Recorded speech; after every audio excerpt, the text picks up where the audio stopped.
Ravens. They've already lost to the Houston Texans. If they were to lose at home to the Kansas City Chiefs, not only would it say a lot about where the Patriots are today, but it would also open the door for a team in the AFC East in Buffalo. That's knocking on the door. And nobody's even talked about the fact that they're one game behind them right now, and they still have to play. And look, New England is New England. Yep. They're the defending champs. They are a stellar dynasty. They are the most impressive organization we've ever seen. I'm just telling you, this is, to me, the most interesting game they've played in a long time. When was the last time we've talked about anyone outside New England contended in the AFC East? No, I mean, it goes back a very long time. The only 2 times it's happened basically in that era was Chad Pennington both times, one with the Jets and one with the Dolphins. Okay, so we'll get back to New England because there are a few other questions I want to get to. But now let's get to what has been the story of this NFL season. That is Lamar Jackson.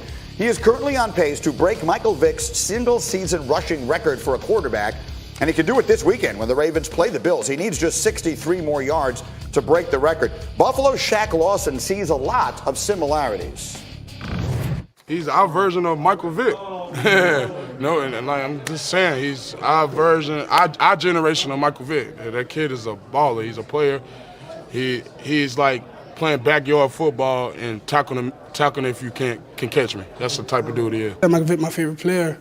And for me to do such a thing, it's incredible. And, you know, he had that record for a long time. And it'll be pretty cool. But, you know, folks on the win regardless.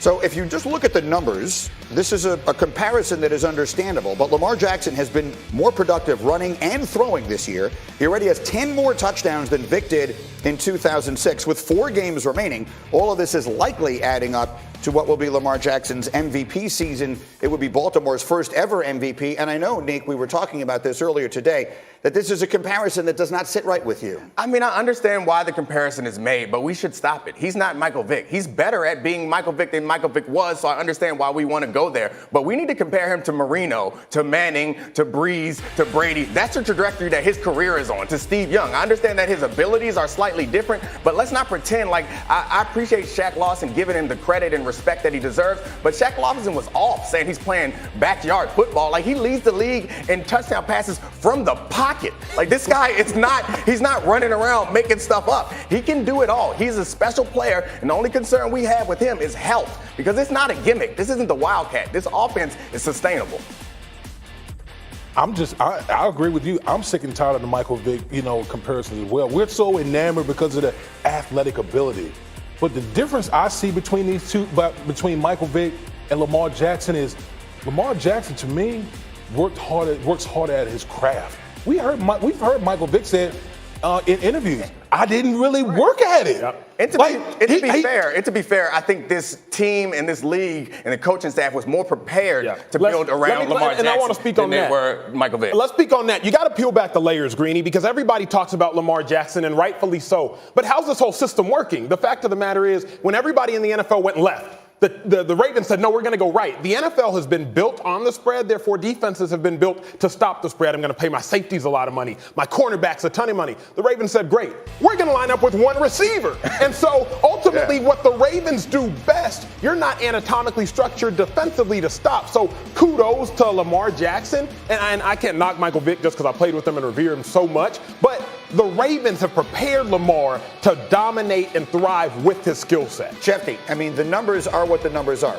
Lamar Jackson right now is both the most effective runner in the NFL and the most effective passer in the NFL. Those are the statistics. That's the reality of the situation. And that's why he, I think, is going to win the MVP. And I think that's why he is forcing teams to take a look at the way they look into their future, do business. Look at the quarterbacks this year who are having success. You've got Lamar Jackson, Russell Wilson, Dak Prescott, Josh Allen. Let's put him in that category too. Okay, guys that are running around.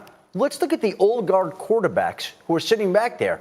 That guy that sits in the pocket, it's not working as much anymore. And so we're seeing the game, which has been shifting anyway, really shift this year with this guy, Lamar Jackson, shining a spotlight. That would be crazy to think if it shifts the way the NFL has been looked at for forever, Greeny. It's been the pocket quarterback is really the only way that you can win a Super Bowl. You can win games with the mobile quarterback. If Lamar Jackson allows the NFL to completely and in totality shift, that would be remarkable. Let me just say, when the 49ers were playing the Packers a couple of weeks ago, they felt relieved at having to take on the great Aaron Rodgers and not having to face Russell Wilson and Kyler Murray, where they played the weeks before. It's remarkable, but that is the reality. Okay, we will talk more about this. We have a ton of football coming your way again. Cowboys and Bears kicks it off tonight. But you have to see what happened in this game with LeBron last night. By the way, LeBron James, last 7 years, his team's 0-9 at Utah. But Jay Williams, that's a malfunction. It's a malfunction. It happens from time to time. It doesn't happen. It doesn't happen. LeBron James. Look at Bogdanovich. He's like, can we call this? Is this allowed? Wait, I'm going to do my Ryan Clark voice. Oh, they make the call. Don't do it. The play winds up with Anthony Davis making a bucket. After even LeBron knew, listen. Yeah, it was the worst thing probably one of the worst things I've ever done in my career. I didn't even realize I did it until halftime, to be honest. One of my coaches showed me. I didn't even realize I did it. I just had a malfunction. I really had a malfunction. So, I feel bad for the refs on that one because, they probably get a write-up on that one. That was pretty bad. Bogdanovich's face is my favorite. He's like, is anyone seeing this? It's not his job to call it, Greeny. All right, shall we stay with the game here? Okay, well done. That's Anthony Davis over Ed Davis. And the Lakers Rudy Gobert were way out ahead. That is Davis. He would lead the team with 26 points. Then it's LeBron. How much fun are the Lakers having? Watch the reaction running back down the floor of Dwight Howard. This whole team, it just seems like they're playing with energy. Dwight Howard's rejuvenated. It's like he got the dunk. Wait, how about Dwight Howard doing this? Making it three. Oh, they're going to win it. They're going to win it. They're going to win the whole damn thing. Mark it down.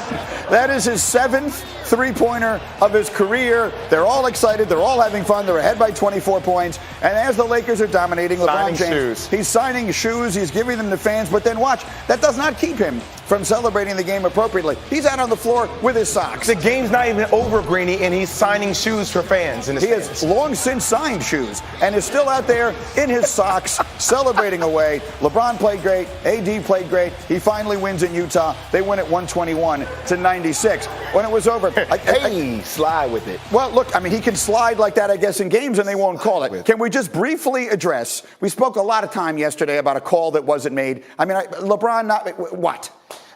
What do you want me to say? I don't know. You got to make the call. But if you're LeBron James, he owns it. That's all you can ask for. Okay, this was the 8th time this year that the Lakers allowed fewer than 100 points, and I know you've got some tape. I do. They're the 5th best defensive rated team in the league, and it all starts with Anthony Davis. He's the leading candidate for Defensive Player of the Year. And you're going to watch this play develop.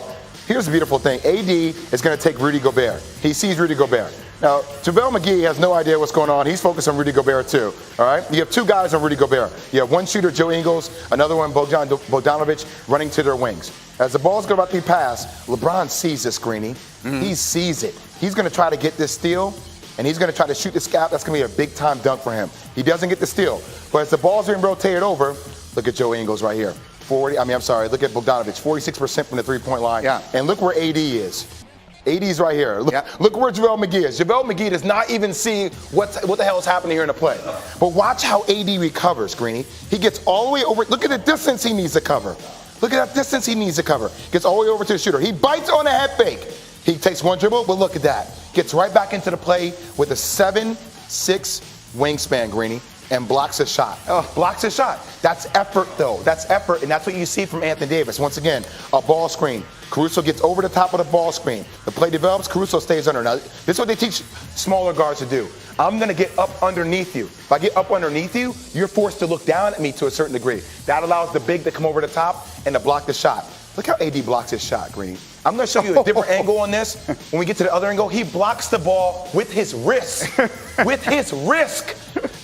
I said risk with a K. Whatever, it's a wrist. I understand. This is how talented he is, and having that kind of protection at the rim is what makes this team one of the best teams in the league. And so Anthony Davis a candidate for Defensive Player of the Year this early? Yes, he is. He is the leading candidate for Defensive Player of the Year. The Lakers are, and you can see the fun they're having. Look how little fun they had last year. Risk. Yeah. It's risk.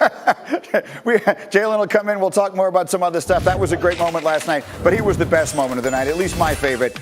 How about this? In Chapel Hill last night, Stuart Scott's alma mater, that's Roy Williams coming out onto the floor, and all of the students and all of the fans and everybody wearing T-shirts to support our beloved friend Stuart Scott last night. Stuart Scott showed up at my draft party when I got drafted, bought me a bottle of Moet. We kicked it the whole night. I said bottle of Moet, 2003. I didn't outdate myself. It was one of the best memories of my life. Yeah. Love Stuart Scott.